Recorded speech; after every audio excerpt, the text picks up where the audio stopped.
Can you beat Super Mario Galaxy while staying underwater for the whole game? No, you can't. You just can't. Oh, but we can sure give it a try. Now, before we get started, I'd like to mention that the legend SwankyBox made a video on this topic already. The only difference with his video is that he literally doesn't succeed, like, at all. He gets the first Grand Star in Gateway, I'll give him that. Now, you might be wondering, what will this video cover? Well, one thing I can say for sure about this video is that I will be getting more than the first Grand Star in Gateway Galaxy. Alright, let's just start with the game already, come on. So the game begins and somehow Peach's letter ends up underwater. This whole Princess Peach thing you see at the start of the game is actually an object placed in the level. And hey, T-posing Mario! Anyways, yeah, the stage itself here is a bit weird. Mario can actually perform his underwater spin attack despite not having the spin unlocked yet. When I swam over here, I noticed that the cutscene didn't trigger, which is good because it wastes too much time anyways. After swimming a bit farther, I decided to say hello to Peach, and then the game allowed me to trigger the second cutscene. You may notice that the massive flood is gone now. That's because this cutscene is a video file that isn't affected by any level edits we make whatsoever. After all that shebang, we end up on this planet, except something's a bit different. I don't know about you guys, but I don't think the camera likes water. One thing I knew when going into this is that I was not catching those bunnies because it would be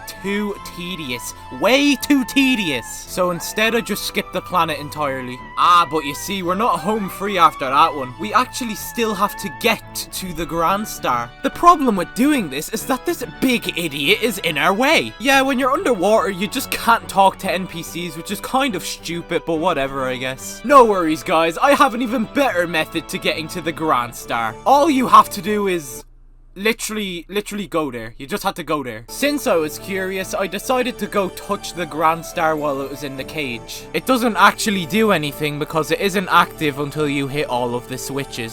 Speaking of switches, you can actually activate them while you're swimming. Just go above them and they activate. I don't know why this happens, but hey, I ain't complaining. And bam! There's the Grand Star. So we got the first Grand Star. That's great. That must mean we can beat the rest of the game, right? No. You see, that's just one measly star. Do you even know how many stars you need to beat Super Mario Galaxy? You need 60. You also need to unlock the engine room in order to have access to fighting Final Bowser. Anyways, I explored the observatory a little bit. I found it interesting how these green transparent launch stars were already present on the Trials planet. This included the one for Grand Finale Galaxy. I also got up to these warp pods early. All that did is soft lock my camera. Anyways, let's head to Good Egg Galaxy.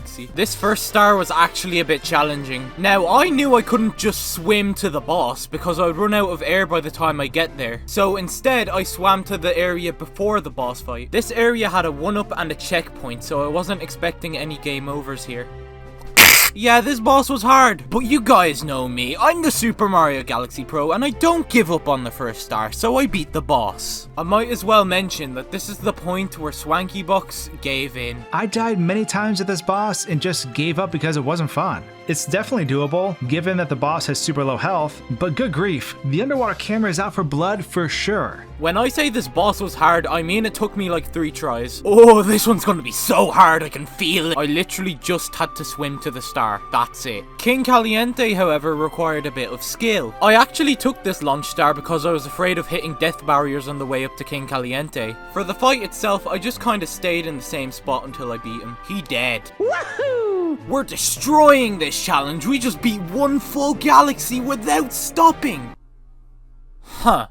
I wonder why that happened. Let me introduce you to Honey Hive Galaxy. Hey SPG, what could be so bad about this one? You just have to get to the top of the tree, right? I wish that was all you had to do. You see, there's one extra step to getting the star that is absolutely fatal for us completing this challenge. We have to talk to Captain Toad. But what's one of the few things that you just can't do underwater? Talk to NPCs. That means no, it isn't possible to beat Super Mario Galaxy while swimming underwater. It really is a bummer because the rest of the game looks so interesting to tackle underwater. We could have fought Bouldergeist underwater. So here's the deal. If this video gets enough support, I will tackle every other star in the game, even if we can't unlock them by normal means. And with that, I hope you guys enjoyed this video. I don't know what else to say, so I will see see you guys in the next one. Goodbye.